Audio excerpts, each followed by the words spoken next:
ये दिन भी देखने पड़ेंगे, शायद किसी ने सोचा नहीं होगा। ड्रग्स लेने के आरोप में भारती सिंह की गिरफ्तारी, कैसे देख रहे हैं आप इसको? मुझे बिल्कुल विश्वास भी नहीं हो रहा है और मेरे लिए बहुत शॉकिंग है। ये क्या हो रहा है बॉलीवुड के साथ, और क्यों करते हैं कलाकार इस तरह की हरकतें।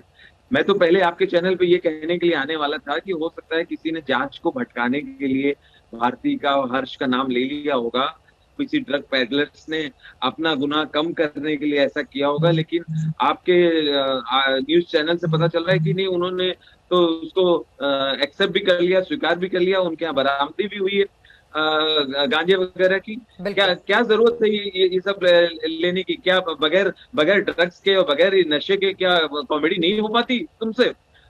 अरे मैंने भारती के साथ बहुत काम किया है, उसकी शादी में रहा हूँ। 3-3 दिन हम लोग पूरा नाच रहे थे, रात में कॉमेडी हो रही थी, मस्ती हो रही थी। मेरा तो इस तरफ ध्यान भी नहीं गया। नहीं तो मैं देखता कि कैसे इतनी एनर्जी आ रही है और कैसे इतने ये लोग कॉमेडी कर रहे हैं, कैसे इतना डांस कर रहे हैं। हम तो यही सोच रहे थे ना कि शादी के जोश में और शादी की खुशी में इनको रात रात डांस कर रहे हैं, एनर्जी आ रही है। लेकिन अब पता चल रहा है इस तरह की हरकत करती थी। मैं तो यहाँ बचाव के लिए आया था कि मैं भारती सिंह का बचाव करूंगा। हमारी एक कॉमेडियन है, हम कितना उसका नाम लेते हैं, कितनी उसकी प्रशंसा करते हैं कि महिलाओं में कॉमेडियन जल्दी नहीं होती, महिला कॉमेडियन इंडिया में होती ही नहीं है। एक टुनटुन हुई थी 30-35 साल पहले, उसके बाद सीधा भारती हुई है। कितनी कितनी लड़कियां, कितने बच्चे इनको अपना आइडियल मानते हैं और भारती सिंह बनना चाहते हैं। भारती सिंह को फॉलो करके ये वो फिल्म इंडस्ट्री में या टेलीविजन इंडस्ट्री में आ रहे हैं। लेकिन इनको ये सब लेने की क्या जरूरत है? राजू जी, कुछ लोग तो ये भी कह रहे हैं और सोशल मीडिया पर इस तरह की बातें लिखी जा रही हैं कि दरअसल इस तरह के कॉमेडियन की कॉमेडी तभी खोलकर बाहर आ पाती है जब वो नशा लेते हैं। इस बारे में कितनी सच्चाई है? आपने तो बहुत लंबा वक्त दिया है इस इंडस्ट्री को, कितनी सच्चाई है इसमें?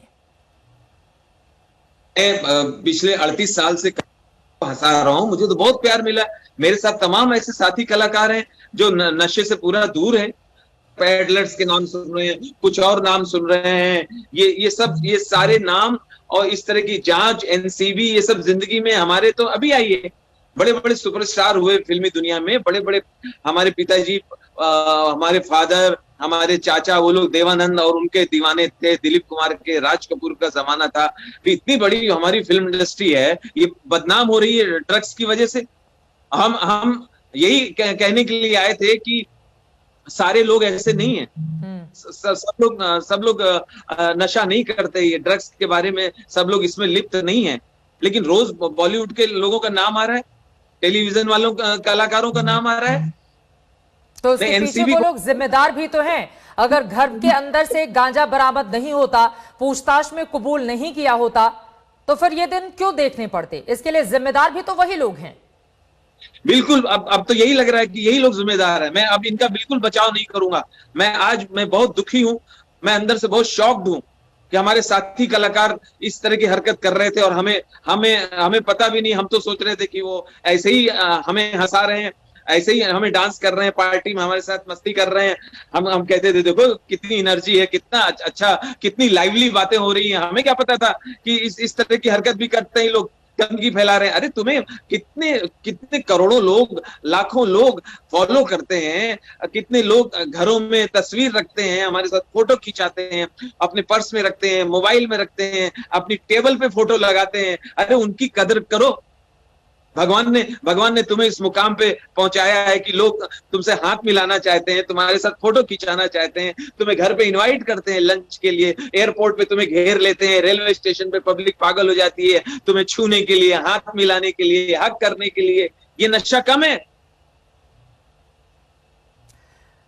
निजी जिंदगी में बहुत अनुशासन रखनी पड़ती है रोल मॉडल बनने के लिए, और ये तमाम लोग रोल मॉडल रहे हैं। लेकिन उसके बावजूद इस तरह के दिन देखकर जरा सोचिए उनके जो फैंस होंगे उनके ऊपर क्या गुजर रही होगी। राजू जी, आपने बहुत सारे प्लेटफॉर्म शेयर किए हैं, एक साथ काम भी किया है, अच्छा खासा वक्त भी एक दूसरे के साथ गुजारा होगा काम करने के दौरान। मैं आपसे जानना चाहती हूँ, क्या कभी आपको लगा कि भारती ड्रग्स लेकर फिर काम के सेट पर आती है? नहीं, मेरा तो उस तरफ ध्यान ही नहीं गया। उस तरह का कोई डाउट भी नहीं होता था कि ऐसा भी कर सकती है या कोई कर सकता है। और फीमेल लड़कियां नशा करेंगी, ये करेंगी, कहाँ ध्यान जाता है किसी का?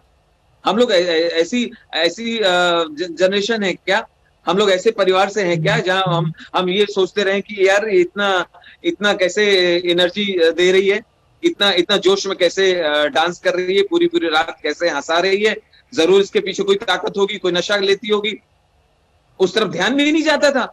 मैं तो इसके जन्मदिन की पार्टी में गया हूँ, शादी में 3 दिन साथ में रहा हूँ गोवा में, और वहां मैं ये कृष्णा अभिषेक और ये सुनील ग्रोवर और ये जितने आर्टिस्ट साथी कलाकार हमारे सारे सब खूब मस्ती हो रही थी, धमाल हो रहा था, इस तरफ ध्यान भी नहीं गया हमारा।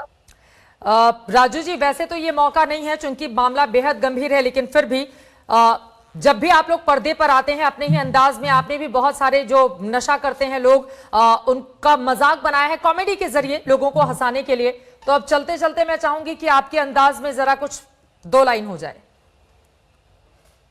जी यही है कि एक आदमी अभी अभी तो हर तरफ से डॉक्टर भी समझा रहे हैं, पुलिस भी समझा रही है कि अभी तक कोरोना गया नहीं है, तो आप लोग अपने आप को अभी जरूरत ना हो तो ना निकले घर से बाहर, या निकले तो मास्क वगैरह पहन के निकले। एक निकल पड़ा यही नशा लेके निकल पड़ा और कह रहा है अरे वाह, अरे यहीं से देखो, अरे यहीं से गेट ऑफ इंडिया दिख रहा है, अरे यहीं से कुतुब मीनार दिख रहा है, अरे यहीं से ताजमहल दिख रहा है। हमने कहा ये मास्क लगा, चल अंदर, अंदर जाने, यहीं से तुमको यमराज भी दिखेगा।